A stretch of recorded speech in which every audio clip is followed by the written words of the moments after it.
At first, it looked like nothing had changed.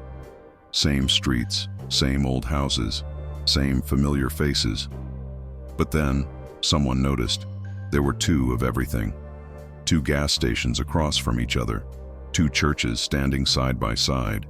Two identical houses. Perfect mirror images.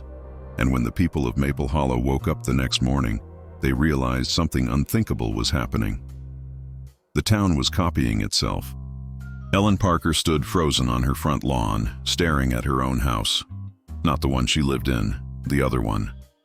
It was an exact copy, right down to the cracked window pane on the second floor, the dent in the mailbox from last winter, and even the same faded doormat that said, "Welcome home."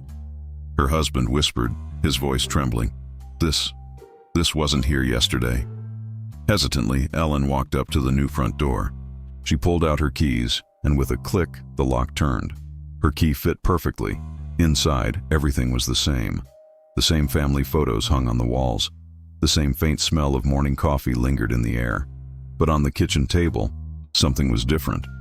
A newspaper, and the date on it was for tomorrow. By noon, the whole town was buzzing with a strange, nervous energy. Another diner had appeared on Main Street. Same name, same faded red sign, even the same staff uniforms. The real owner, a man named Charlie, cautiously walked inside.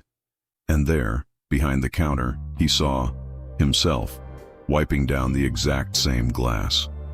The duplicate turned, a slight, knowing smile on its face, and said, "You're late." Charlie backed away, his heart pounding in his chest.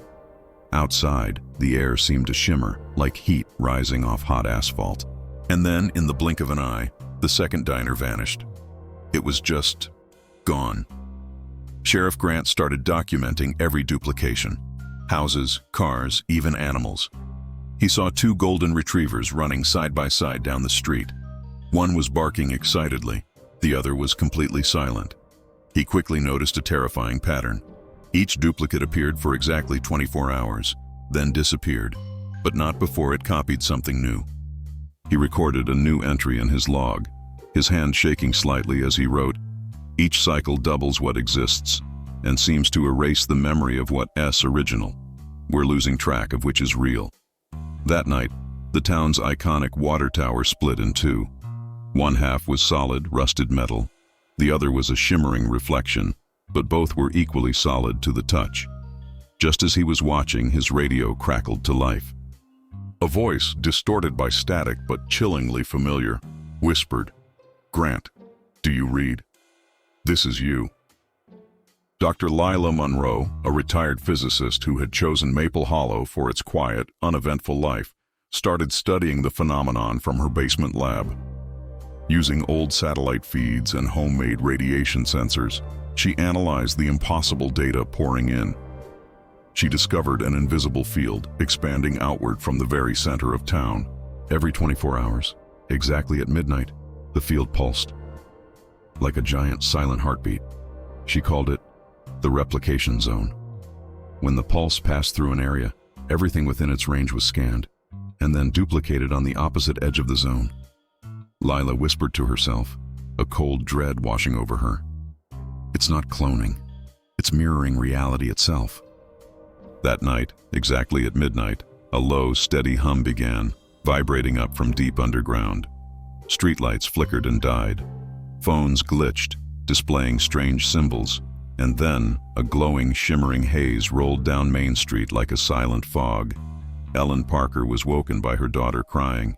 She rushed to the window and looked out, and saw herself standing in the same window in the house across the street. For a long, terrifying moment, both Ellens just stared at each other. Then, the copy smiled. The next morning, the duplicate house was gone. But Ellen's daughter kept asking, a confused look on her face, "Mommy, where did you go last night?" Sheriff Grant was out investigating near the woods when he found it, an old VHS tape, half buried in the leaves. The label was simple, Maple 2. Back at the station, he pushed it into the VCR. The screen filled with static, then an image flickered into view. The town, but split perfectly down the middle, like a photograph torn in half. A distorted voice whispered through the static, "Do not cross the line. The copy remembers you." He paused the tape. There, hidden in the grain of the image, a shadowy figure stood at the edge of town. For a single, horrifying frame, its face looked exactly like his. Over the next few days, people started disappearing. There were no missing person reports, no signs of a struggle. They were just gone. But their duplicates remained, living, breathing, and continuing their routines so perfectly that at first, no one noticed. When Sheriff Grant confronted one of the copies, a man he'd known his whole life, it just turned to him and asked, a calm, eerie smile on its face, "Why are you scared of yourself?" Then it dissolved, fading into a cloud of shimmering dust right before his eyes. Dr. Monroe made a horrifying discovery. The replication zone was expanding, 1 mile wider each and every day. Satellite images showed faint distortions spreading into the forests and fields around Maple Hollow. Strange reports started coming in. A highway exit that duplicated itself, leading drivers in a loop right back to the same town. New buildings appearing in fields where there was nothing but trees just hours before. Maple Hollow wasn't just copying itself anymore. It was folding in on itself, consuming the world around it. Suddenly, an emergency broadcast interrupted every channel. A cold, robotic voice repeated the same message over and over. Containment failure. Zone replication in progress. Do not look at your reflection. Do not enter mirrored structures. But no one could turn off their TVs.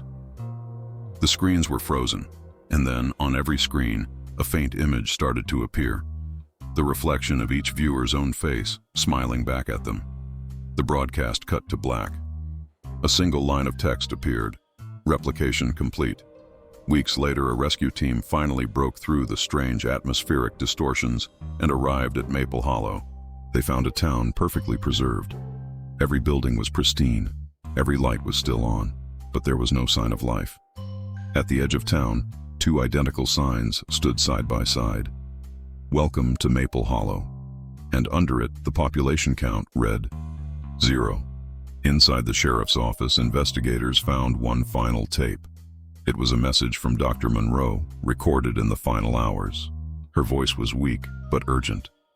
"If you find this, leave. The replication zone doesn't stop.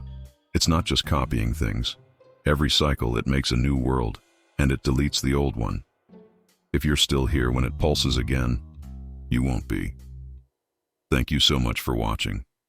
If you enjoyed this story, don't forget to hit that like button and subscribe for more strange tales. See you in the next one.